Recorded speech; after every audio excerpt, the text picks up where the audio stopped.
Hello, everybody. Welcome to another daily dose of gaming news and all that good stuff. And as always, I also publish on Rumble and on Patreon for X support. Any kind of updates and such, I usually go about on Twitter X. I did manage to make a change. I did update the True Sound stuff there. It's already is on the complete gameplay series. Again, got plenty of those here. In terms of ongoing or active gameplay series, yeah. Maybe next week's. I'm trying to get around and record some stuff here to have enough of a backlog so I can have a consistent publishing schedule there. Other than that, I will continue with the gaming program news there. But yeah, in the meantime, maybe I can find a demo here and there so I can try it out and see if it is a good one. And then that, let's continue with some news. Interesting covering from Computex coming up here, some videos here and there. There are some articles in some outlets, but usually I have better time to just listen to videos and such. Gamers Nexus usually does a good cover on this one. I started watching this one from Leon Lee. Some interesting ideas on the cases they are going to bring up, and also from I think some power supply stuff there. Again, very interesting stuff here. Maybe you can check it out there. There is this Intel stuff here, but it's more for professional stuff. That's why I didn't cover the Intel thing here, like the dual GPU. I did mention last week that probably something that it's might be brought up here on Computex, and it seems that there is something there. Again, we'll see during this week. I don't know how many days Computex is, but yeah, usually I like their stuff because they manage to interview people, if not engineers, maybe in the case of Lian Li, the CEO, which he always has been very involved in the designing and engineering side of things there. Always good questions on future of the designs and how they go about doing the things so you can have a better idea if again if the products are good or not. But in the end, Gamers Nexus usually gets around and do those reviews there. Interesting stuff there. Then also we got this thing from Sapphire. They adopt basically the CGH power connector for Radeon X 9070 XT, the Nitro one, so the top tier one, which is the thing of the design of the BTF. The people call the reverse connectors there. So all the connectors are on or basically all the connectors are on the back of the board there, and they seem to adopt the format that ASUS is using for the power connection of the GPU itself. Again, I find something interesting on this kind of connectors. My only concern is the motherboards, because again, in the case, let's say, of a 5090, you have to deliver in through the traces of the motherboard themselves 600 watts of power. We've been seeing how the 12-volt power connector works in terms of heating and amperage and all that jazz. I'm not sure how well it can be done, especially from NVIDIA part that, again, a 2000 plus GPU using 600 watt powers without having any kind of power modulator or a power balancing module there, any kind of thing that can, I don't know, prevent any kind of imbalance on power delivery on the GPU. But in terms of engineering, I'm not sure how this exactly works. But other than that, it has to deliver a maximum 600 watts. Again, in terms of the heat that goes through the traces and the motherboard, I don't know how this might affect, especially to medium to long term, the rest of the components of the motherboard. For example, if it reaches, I don't know, higher temperatures, I don't know how the soldering of other like smaller components like these things here that could be around or very near to the power delivery function, even like SATA stuff there, or in this case, in this image, for example, the memory stuff there. I don't know how the temperatures can be affected or not through the fact that, again, there could be the possibility of 600 watts being delivered through this kind of connection. But the interesting thing about this GPU stuff here is supposedly this back connector can be kind of removed and using the 12-volt power, not 12-volt power, the normal PCI connectors, seems interesting. At least that's my perception that I got from this GPU in specific. But yeah, they are calling it themselves Phantom Link, but I think we also seeing some kind of the companies trying to standardize this kind of connections, at least for the GPU, which is something interesting. I think again, if companies can manage between themselves to arrange some kind of standardization, in the sense that it's safe and everybody can be on board with kind of the same measures, so any kind of component can be just plug and play to a certain degree. I think it's a good step in the right direction. Again, I don't have anything against the ASUS design or anything like that. It's just a matter of worrying about, again, the fact that you have to deliver 600 watts maximum. Again, if it is the same kind of specs for because I don't see any other internal connections. Supposedly the GPUs that have this kind of connections, they only have this connection. And again, future proofing the motherboards has to be at least able to deliver at least 600 watts maximum power delivery there. Again, it's more of a worry on build quality of those motherboards, how they're going to insulate the heat that's going to be run through this kind of traces between the motherboard itself. Because as you can see, they connected here. It's got the GPU power, which has a 12-volt power pin. It's here besides the 24 pin connector for the motherboard. Again, it's a short path, but again, it can affect this area, I assume, in terms of heat distribution throughout the board.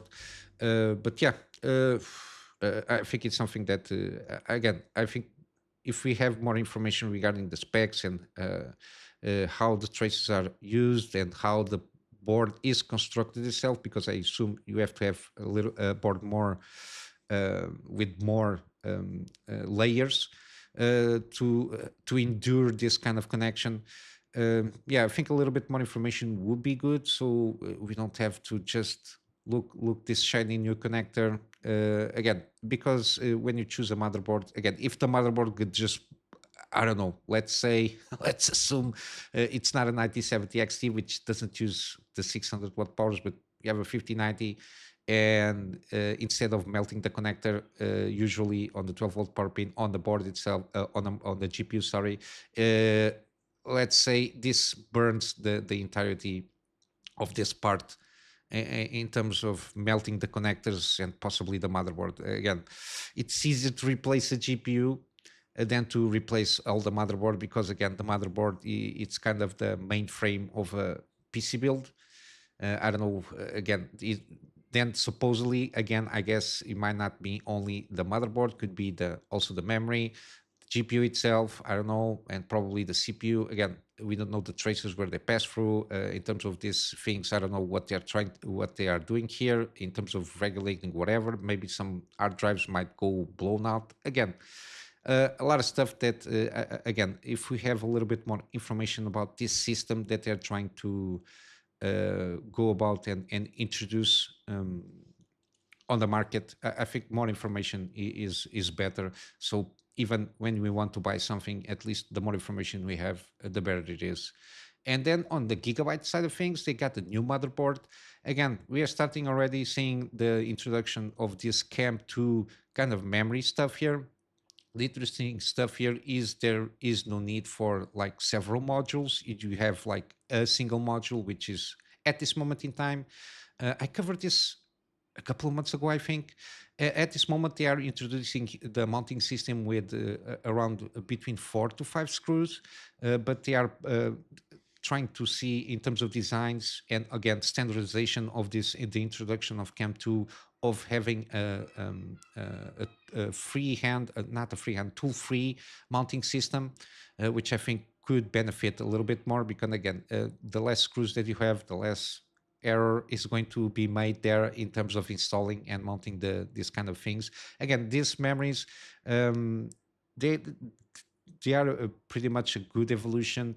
They use less power. the bandwidths and the such are bigger. I think the capacities can be bigger also. Again, it's all around improvements all over the place regarding RAM systems. And I think this one, again, the main thing that is going to be introduced en masse will be for sure laptop stuff there, because again, a small area surface that needs to be used to a certain degree can help maintain laptops being thinner and that jazz there. But the introduction here, by the fact that they are faster for a DIY system, I think it can benefit overall. And I think they broke some records here and there in terms of memory overclock with this kind of CAM2 system. Again, then we have toolless mounting system for the active cool or passive cooler here for the memory. And again, as you can see, this will eliminate a huge height in terms of constraints. For example, with CPU coolers and the such. I think it can benefit there. And even in terms of overheating, I don't think there is a huge amount of worries about that because they use less power. So in terms of having a heating issue, I think it's less probable. But even in terms of cooling, as long as you have a good case that passes air through there, I don't think there is any issues regarding that. In this specific board, they mounted 90 degrees different what you usually see in terms of CPU mounting. Again, I think it has to do with the fact that there is this kind of motherboard heat sink stuff there that's a little bit higher than usual, it seems. But yeah, it's my main takeaway here is that they are starting to use, at least on the high end, which is usually the where you start introducing new stuff, that it's a little bit out of the the the normal that we used to see. They are starting to test this one to see how it goes, and supposedly there is some benefits here in terms of memory overclocking and such. Again, AMD CPUs are less sensitive to that, and in terms of even, I think regarding the memory tuning. I think yeah, AMD usually it's a little bit more constrained in that sense. At least that's the perception that I have. For example, my system, I got the 7700X. The memories are 6,000 megatransfers per second, and I used the most tightening timings that I can for the memory modules that I have. But yeah, I'm not sure. For example, if Zen 6 CPUs will be able to take advantage of this kind of CAM modules that can support more megahertz and such. We'll have to wait and see. It all depends. But it's interesting to see that we are seeing some kind of, at least some fanfare, let's say, on the high-end motherboard, especially from Gigabyte here, that they are introducing these kind of modules. Again, new technology, let's say, it's always more expensive. So usually that's why this is introduced on higher end gear or hardware. But yeah, it's good to see that there is some effort to try to introduce these things. Again, we will eventually benefit this when it's kind of a more standard thing here. I think it will take a couple of I don't know, not a couple of years, but a couple of launches of refreshes, so everything is more standardized. Because again, using DRAM standards, it's always been a thing, even though there all has always been some evolution. DDR 1, 2, 3, and 4, and now DDR 5. Yeah, we will see some, I think, better ecosystem regarding an update, because again, the speeds are better, it uses less power, occupies less space. It's just a memory there, just a slot that is occupied. I think it has a lot of benefits here. It's just a matter of pricing. That's it. But yeah, in terms of Computex, it's at this moment what caught my attention. In terms of gaming, again, I covered this, the fact that Stellar Braid is coming out with Denuvo anti-tampering, and it's even though there is no obligation or necessity of having a PSN account linked there for this game, given this is a PlayStation published game, there is the blockage of 130 not countries, this is regions, regarding this game. Again, we got the official confirmation from Jesus, the dev. Again, why don't they put the goddamn name so I can remember better there? Shift Up, sorry.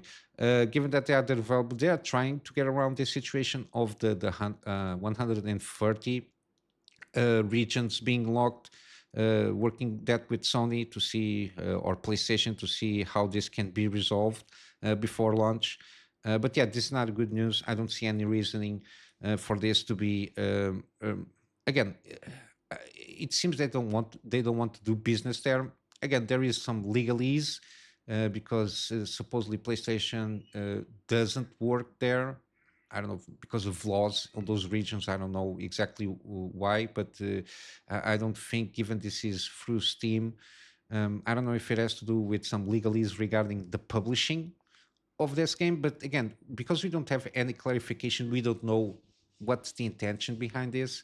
But yeah, losing business on these regions and the fact that this game is being let's say people were waiting for, since this game came out to PlayStation, the people were waiting for this game to come to PC. So there's a lot of anticipation for this game. It's topping on sales already before the launch. It's topping I think the top 5 sales in terms of games already, even though it's only coming in about 3 weeks or so, give or take. But yeah, they are trying to deal the situation with Sony regarding the situation. In terms of Denuvo, I think it might be a demand from Sony also, it seems. But supposedly they already taken that Denuvo in account, and they supposedly managed to uh, make the optimizations necessary so that Denuvo, that usually it's very well known to hit in terms of performance on games on PCs. Supposedly they fine tune the best they can, and there seems to be not a lot of discrepancy between having Denuvo on off, which is at least good, and at least supposedly mods are fully supported without any restrictions. Again, we're going to see a lot of weird mods for sure. But yeah, at least that is it's fully supported, which is good. And again, they have all the things regarding PC ports, which is widescreen support, and even for PS5 controls, there's full support there for the haptic functions and the such. Plus all the bells and whistles, sorry, regarding any good PC port, it seems. But yeah, they supposedly are trying to go about it and see, at least regarding the region lock, which is my main worry here for people that want to play this game, at least on PC, they can try and go about it and manage to at least play the game there. Let's see how this goes, but hopefully it will go the best way possible. Let's see. Then we got, I was not aware of this, even though I played this game at least 3 or 4 times since it came out. CD Projekt, The Witcher 3 Wild Hunt, yesterday, the 19th of May, was the 10th year anniversary. Yeah, it's been a while. Um, yeah, as I said, I played this game at least 4 times, if not mistaken. The first time was the full game released. I played the game vanilla, and then I played the second time with the Hearts of Stone, and then the third time with oh my god, Blood and Wine, everything packed together. And then the last one that I did a lot of tweaks with mods because again, I already played several times there. But yeah, the first time that I played and the times that I played with the expansions, I usually go about, in terms of gameplay stuff, vanilla. What I did at the time was texture mods and some visual mods there to enhance a little bit the experience. And then the final playthrough that I did a lot of gameplay mods. At the time, I don't remember the mods, but they were like combat tweaks and enhanced stuff there to make a little bit things more challenging for me, given that it was my fourth time playing that. And I tried several endings here and there. In each playthrough, I tried several endings, and the last one I tried to get the best ending, let's say. So I did my playthrough according with the key points when you do make some decisions to have the best option there. Because at the time I thought that would be my last play, and until so far it is. I will probably one of these days will go around and replay this game at this time 4K, with a lot of bells and whistles. But yeah, um, they are doing a lot of live streams. There are some quotes here. This guy Pavel Sasko, which associate game director at CD Projekt. Yeah, again, given this, I don't know how many copies this game sold. There is no mention here on this article. Again, millions and millions, and people tend to forget this game was a game that would make or break CD Projekt, because they were in a very financial struggle there, and the fact that this game did manage to do so well, they then managed to get out of the debt that they had, and get out of those troubles. And a reminder that I don't know. Again, a lot of people that work on this game, they are not there on CD Projekt Red. That's because, again, for whatever reasons, but it's one of my main worries regarding The Witcher 4 and the direction they're trying to go with here.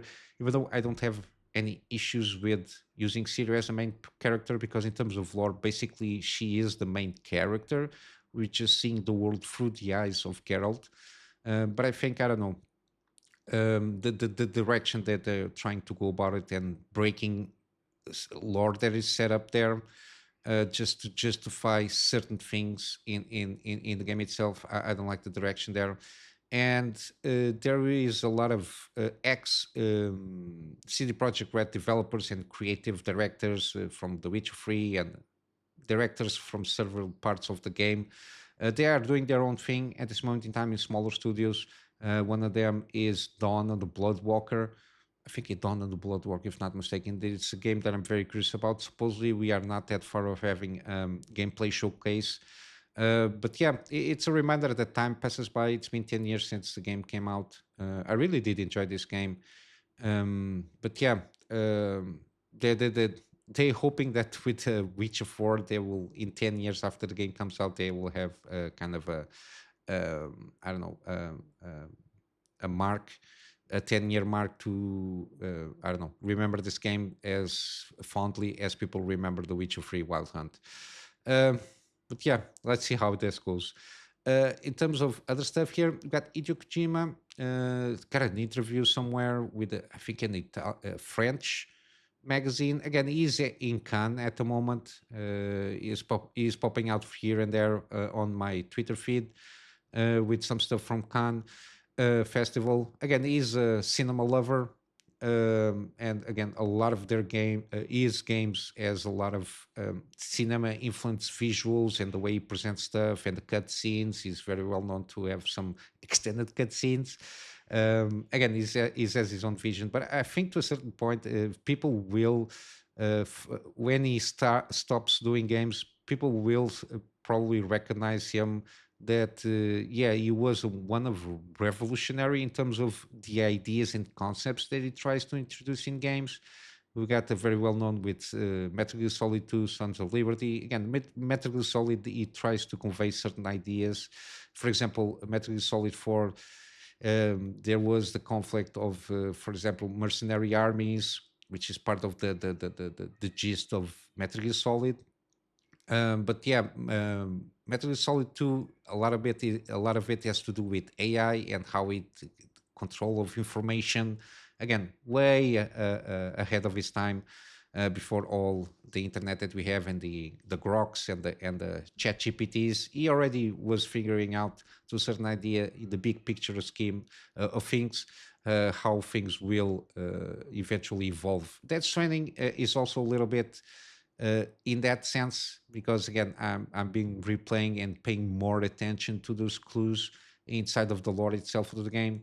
And again, it starts with the AI drones, the delivering stuff there, and then everything went kaput, and relying on the persons again to do certain tasks, and the hubris that comes with it, that think they are indispensable, and all the, at least the psychological effects that has on people and societies and as a whole, and the fact that that's running basically, from what I played, is trying to reconnect, like having real connections, not just internet connections or virtual connections. It's more about the real connections that communities and peoples and even bigger communities, like what we can call a country, should be all about or trying to aspire to, which is very interesting the way he goes about it. But yeah, talking about this interview, the game Physint. I'm not sure how to call this game. I don't know how to pronounce it, but Physint. Again, it's still around supposedly between 5 or 6 years away. Again, I'm not sure if this game is going to come before or after the OD game that is working with the other director. Completely forgot his name, from Kill and Peele fame. But yeah, supposedly this ODE game it's a collaboration with him. It's kind of a horror stuff there, if not mistaken, and I think it's going to be trying to be a little bit more cinematic in this presentation. But then you got Physint or Physint or whatever this is called, which is more kind of tactical espionage, stealth tactical espionage game, in the sense being more similar to Metal Gear Solid stuff there. Um, Again, I'm not sure when this will come, before or after. But yeah, also he added that again, it's still in development around 5 or 6 years. Probably he will, after that he will try to maybe direct a movie. Again, it's one of those desires that he always had. But I think he's been scratching a little bit of that itch here and there on the game directing capacities there. But yeah, we'll see. Again, he's not young. He's 61. Doesn't seem so, but it is 61 at this moment in time. So hopefully, he can do what it wants to. And there is also there was an article around that he has like a USB stick with a lot of ideas for games that he wants to deliver to his close collaborators and such when he passes away. Again, he is reaching that threshold that I think in the next 4 or 5 years, they will have a lot of conflictions regarding death and all that jazz. And I think after 65, 70, it will be resolved there. And I think after the few projects that he wants to do, probably he will be satisfied with what he managed to achieve and the legacy that he wants to leave behind. And probably will be more comfortable and not being so worried about that. But yeah, and lastly, we got another mod for Clair Obscur Expedition 33. It's called the New Ultra Plus mod. Supposedly, it can push a little bit more the graphic settings further, and also introduces 4K resolution cutscenes. Again, on the mod page itself, it doesn't seem to have like screenshots of comparisons, but the feedback that people are giving, it seems to be working well. My only issue here, I still didn't figure out. I stopped a little bit on the investigating. I'm just waiting for a new update on the game. Is there is some out of nowhere? I was having some freezes. The game froze like for 5, 10 minutes and just stay like that almost forever. Now I'm having the fatal error stuff there. But again, I'm not going about it. I tried those solutions. The DirectX 11 again. Assets don't load properly. I even tried Vulkan. They allude a huge amount of impact in terms of performance, and it doesn't feel good. But yeah, I still don't know exactly if it is the fact that again the stuttering stuff I don't have anymore because of the video that I made there regarding anti-lag and image sharpening, if not mistaken, on the driver level from AMD. Basically resolves everything there. I'm not sure if it is something that AMD needs to do on the driver level regarding this game, or if it is some kind of optimization from AMD GPUs. Maybe some miscommunication there between the developer and AMD. Um, but yeah, I would like to see this patched up so I can resume doing this series and playing the game, because at this moment I stopped recording and play the game. I think I have like 5 or 6 episodes done. But yeah, at this moment I stopped. But again, it seems for a lot of people. Again, I think this is a very specific problem for me because of all the solutions that I tried. Um, resolve the issues for the majority of people. I still have this kind of situation popping up here. Again, from the tribal level stuff to stop the stuttering. Then regarding on the Windows management apps, you got to use the apps for full power using the GPU at full power with no restrictions or optimizations for full screen stuff there. Starting the game as an administrator, got everything set up there. Deleting the DX12 folder and start the game for it does the benchmark again. Try that already a couple of times. The DirectX 11, the Vulkan API stuff there to try and run on it. What else?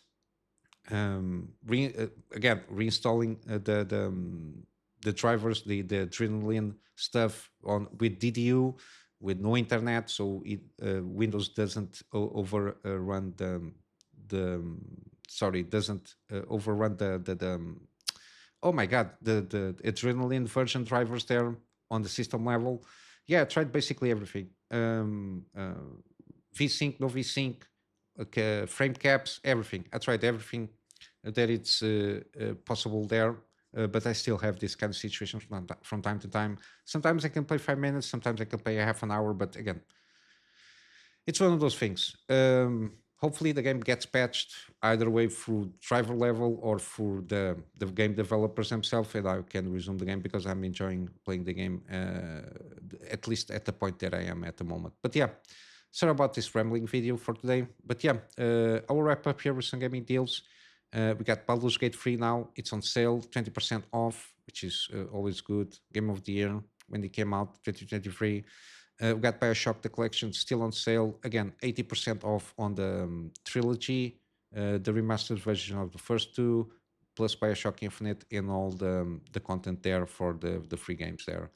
We got Cyberpunk on sale, 60% off on the base game or 48 on the Ultimate Edition, which I think is the way to go.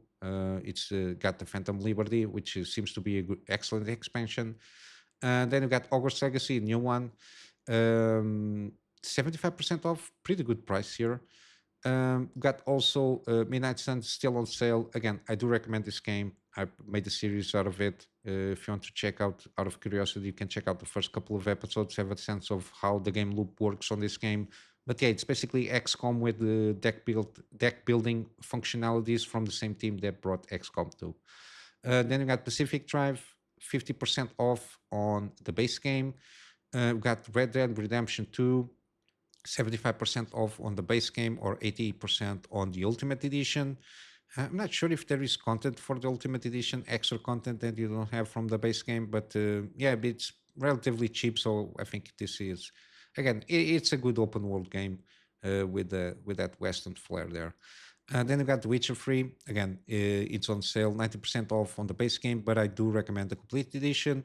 And as I mentioned previously on the video, again, first time vanilla, then the second time you can put all the mods that you want. Again, in terms of vanilla, it's just gameplay tweaks and everything. Other than that, I think 4K texture mods and everything could be good at this moment in time. So have a little bit flair on the texture and visuals there. Other than that, I do recommend in the next playthroughs you can add up some gameplay tweaks here and there for to have a different experience there. Then we got XCOM 2 is on sale, 95% on the base game. But again, the way to go about this game, especially for the mod stuff, is you buy everything from XCOM 2 collection, especially with the War of the Chosen and the other packs. Usually a lot of mods need those packs also, from the Enforcement, the Tactical Legacy pack, Shen/Gift, and Alien Hunters. I think War of the Chosen as Shen's, again, as long as you buy War of the Chosen and the Enforcement pack and this Tactical Legacy pack, I think we are good for the mod stuff there, because a lot of mods use those assets, and you need to have that installed. Again, on the workshop page of XCOM 2, there is a lot of mods there that you can use. Again, for the first time, if you play this for the first time, play the vanilla one with War of the Chosen, so you have a sense of what the game mechanics are, and then the other times that you play this game, again, just go wild with the mods. Just make sure that they all are compatible with each other. Some of them are not compatible with each other depending on the mods that you are trying to use there. But yeah, I do still, after all this time, I do recommend this game. It's been 9 years, but yeah, it's still a pretty excellent game there for me. And then lastly, we got XCOM Chimera Squad, which is basically the sequel in terms of the timeline there after XCOM 2. It's a shorter game. It has they experimented a little bit here. That's why the people don't seem to really like, because it's not you don't have the same kind of freedom in terms of what you had with XCOM 2, but they really try to experiment with a lot of stuff here, which is very interesting. You now play with alien stuff there. There are some seems to be some interesting interactions there. I will one of these days do a run with this game to see how it goes on the vanilla one. But yeah, it seems a pretty interesting experimentation that they did with the XCOM 2 systems, and then they introduce other stuff like it seems like modifiers and the such. But it's very interesting what they did here, even though, again, I assume not everything did go as people expected. But yeah, I think people wanted an XCOM 3 and they got an XCOM Chimera Squad game there. But yeah, interesting stuff. And I will wrap up here for today with a plug my Patreon for extra support as usual. Again, this extra support is more in line for me to try and get a better storage solution so I can have backups of stuff that I do for my clients. And of course, some extra space for the videos that I do for the channel. And with all that said, I hope you have a full day. I'll see you in the next one. So till then, Kunamy Master out.